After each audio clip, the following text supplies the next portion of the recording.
Summer ಸೀಸನಲ್ಲಿ ಸಿಗುವಂಥ ಫ್ರೂಟ್ಸ್ಗಳಲ್ಲಿ ಮಾವಿನಕಾಯಿ ಕೂಡ ಒಂದು ಅಲ್ವಾ. ಸೊ ನಾನಿವತ್ತು ಮಾವಿನಕಾಯಿ ಬೇಲ್ಪುರಿ ಯಾವ ರೀತಿ ಮಾಡೋದು ಅಂತ ತೋರಿಸ್ಕೊಡ್ತಾ ಇದ್ದೀನಿ.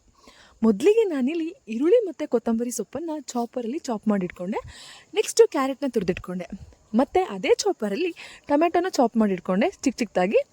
ನೆಕ್ಸ್ಟು ಒಂದು ಮಾವಿನಕಾಯಲ್ಲಿ ಅರ್ಧ ಮಾವಿನಕಾಯಿನ ತುರಿದಿಟ್ಕೊಂಡೆ. ಇಷ್ಟನ್ನು ನಾನು ಒಂದು ಮಿಕ್ಸಿಂಗ್ ಪಾತ್ರೆಗೆ ಹಾಕ್ಕೊಳ್ತಾ ಇದ್ದೀನಿ. ನೆಕ್ಸ್ಟು ಇದೇ ಪಾತ್ರೆಗೆ 1 ಟೀ ಸ್ಪೂನಷ್ಟು ಖಾರದ ಪುಡಿ, ರುಚಿಗೆ ತಕ್ಕಷ್ಟು ಉಪ್ಪು, 1/4 ಟೀ ಸ್ಪೂನಷ್ಟು ಆಯಿಲ್, ಇಷ್ಟನ್ನು ಹಾಕಿ ನೀಟಾಗಿ ಮಿಕ್ಸ್ ಮಾಡಬೇಕು.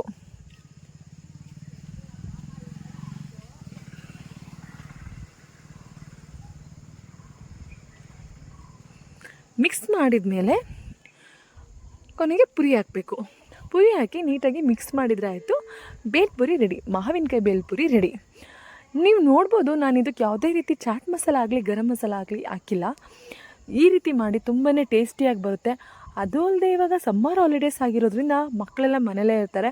ಸಂಜೆ ಆಯಿತು ಅಂದರೆ ಏನಾದ್ರು ಸ್ನ್ಯಾಕ್ಸ್ ಕೇಳ್ತಾ ಇರ್ತಾರಲ್ವ, ಇದನ್ನು ಒಂದ್ಸತಿ ಅವ್ರಿಗೆ ಮಾಡಿಕೊಟ್ಟು ನೋಡಿ, ತುಂಬಾ ಇಷ್ಟಪಟ್ಟು ತಿಂತಾರೆ. ನೀವು ಒಂದ್ಸಲ ಈ ರೀತಿ ಬೇಲ್ಪುರಿ ಮಾಡಿ ಹೇಗೆ ಬಂತು ಅಂತ ನನಗೆ ಕಮೆಂಟ್ ಮಾಡಿ ಹೇಳಿ, ಓಕೆನಾ.